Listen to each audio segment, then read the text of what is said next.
नमस्कार, गैया.com में आपका स्वागत है। इस वीडियो में आज हम आपको बताएंगे कि बटन मशरूम की फार्मिंग कैसे की जा सकती है और क्या क्या इसकी जो प्रोसेस होती है उसके बारे में हम आपको समझाएंगे। साथ ही हम आपको बताएंगे कि 2 से ज़्यादा साइकिल आप एक बार में कैसे ले सकते हैं। तो इसके लिए बने रहिए गैया.com पे। तो आज हम यहाँ हैं जहाँ बटन मशरूम की फार्मिंग के बारे में मैं आपको बताना चाह रही हूँ।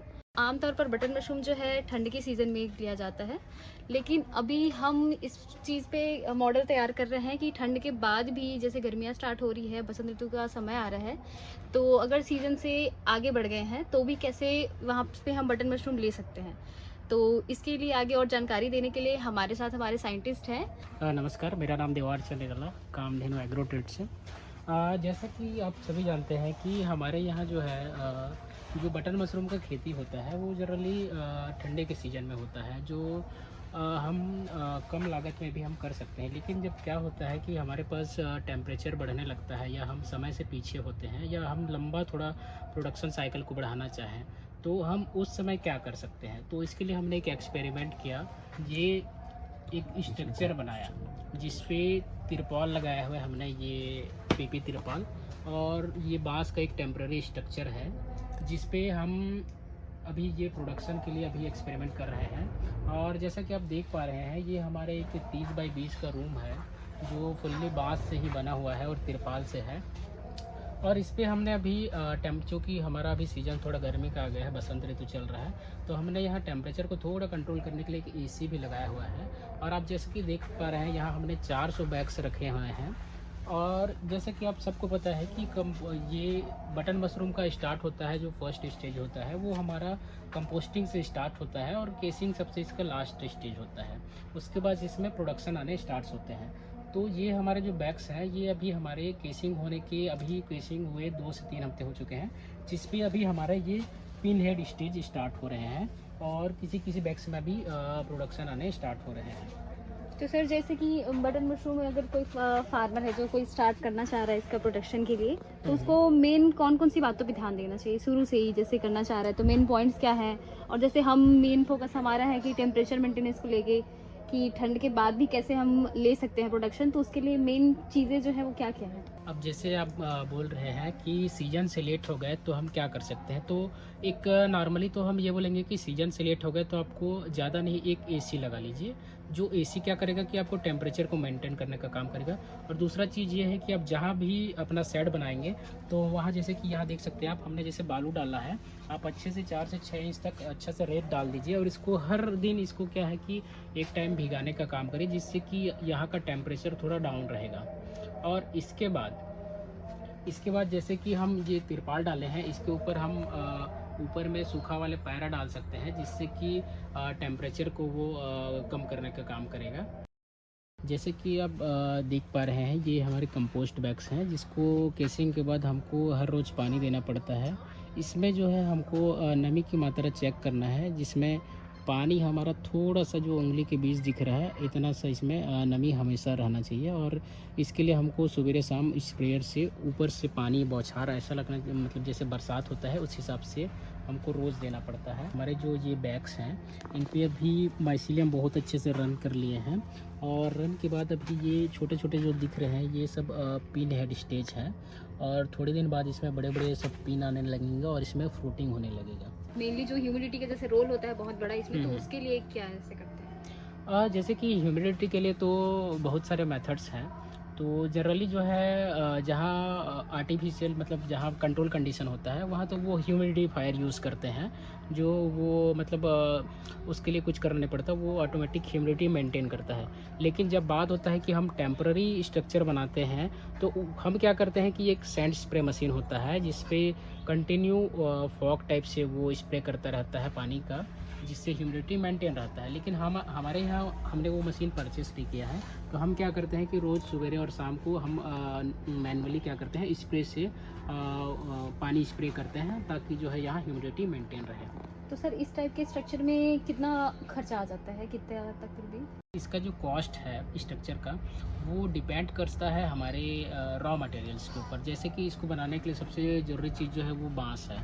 तो ये सबसे पहला डिपेंड करेगा कि हमको जो बांस अवेलेबिलिटी है वो कितने रुपीज़ में हमको अवेलेबल हो रहा है। जैसे ये मोटे वाले बांस हैं, जो थोड़े महंगे आते हैं, और ये पतले वाले बांस हैं जो थोड़े कम प्राइस में भी मिल सकते हैं। और इसके बाद रही बात ये तिरपाल लगेगा हमको, जो अच्छे क्वालिटी वाले हैं ये तिरपाल हैं, जो क्या करते हैं कि लाइट तो आने ही नहीं देते हैं। ये सिंगल है और इसमें लाइट और एयर पूरी तरह से ये पास ही नहीं कर पाता है, तो ये बढ़िया वाले तिरपाल हैं। और इसके अलावा जो है कुछ ये रस्सी वगैरह लगेंगे आपको, और तो बाकी ये नहीं है। बाकी मोटा मोटा ऐसा है कि आपका जो स्ट्रक्चर है वो 50,000 से 1 लाख के बीच में आराम से रेडी हो सकता है, जो टेम्प्रेरी स्ट्रक्चर है। और ये स्ट्रक्चर ऐसा है कि जैसे आप एक बार भी रेडी करेंगे तो ये आपको कम से कम 3 से 4 साल तक चल जाएगा। नॉर्मली जैसे कि हम बांस यूज़ करते हैं तो इसका लाइफ जो है 3 से 4 साल होता है, लेकिन अगर हम इसको पेंट कर दें तो इसका सेल्फ लाइफ जो है वो बढ़ जाता है, 8 से 10 साल चल सकता है। और पेंट करने का ये फ़ायदा भी है कि जैसे आप ये बिना पेंट हुए बांस देख सकते हैं जहाँ फंगस ग्रो कर रहा है ह्यूमिडिटी की वजह से, लेकिन अगर हम पेंट कर देंगे तो वो क्या होता है कि इस पर फंगस ग्रो नहीं हो पाता। दूसरा चीज़ ये है कि पेंट करने के साथ हम इसको पेंट में क्या है कुछ भी इंसेक्टिसाइड और टर्माइट्स के अटैक्स के लिए कुछ केमिकल डाल देते हैं, जिससे इसको इंसेक्ट वगैरह भी बांस को डैमेज मत करें, जिससे इसका सेल्फ लाइफ अच्छे से बने रहे। जैसे कि आपको लगता है कि जब आपका तिरपाल चेंज बदल देना चाहिए तब आप इसको बदल सकते हैं। और ये जो हम यूज़ किए हैं ये ब्लैक वाले, ये बहुत ही अच्छे क्वालिटी वाले तिरपाल हैं जो यूवी प्रोटेक्टेड और ये वर्जिन प्लास्टिक्स है। तो सर आप अब ये बताइए कि इसकी इकोनॉमी क्या है, कितना खर्चा आता है, ये थोड़ा समझा दीजिए। हाँ, जैसे कि हम इसका इकोनॉमी या खर्चे की बात करें तो इसमें जो डिफरेंट स्टेजेस हैं वहाँ हमको खर्चे लगते हैं, जैसे कंपोस्टिंग है, फिर लेबर है, इन सब चीज़ का अलग अलग खर्चा रहता है। लेकिन जो हमारा स्ट्रक्चरल है, एक होता है कंपोस्ट वाला और दूसरा है स्ट्रक्चरल वाला। तो स्ट्रक्चरल वाला अगर एक बार आप स्ट्रक्चर बना लेते हैं तो ये आपके लिए दोबारा नहीं लगेगा, तो सिर्फ आपका कंपोस्ट का खर्चा लगेगा। तो हमारा एक मोटा मोटा जो कंपोस्टिंग का कॉस्ट है वो करीब 30 से 35 हज़ार लग गया है। और जब हम उत्पादन की बात करेंगे इसमें, तो यहाँ जो 400 बैग्स हैं ऑन एन एवरेज पर बैग्स जो है 2 किलो हमको यील्ड अगर मिलता है, तो हमारा जो है यहाँ 400 बैग से हमको करीब करीब 8 कुंटल हमको यील्ड मिल सकता है। जैसे कि अभी मार्केट प्राइस के हिसाब से पर किलो हमको 150 रुपये के हिसाब से काफ़ी अच्छा मुनाफा हो सकता है। अगर कंपोस्टिंग को हम एक ही बार करें, बल्क में ज़्यादा करें, तो हमारा जो लेबर है और जो फर्टिलाइजर्स केमिकल्स हैं वहाँ हमको क्या होगा कि हम कॉस्ट जो है कम होगा।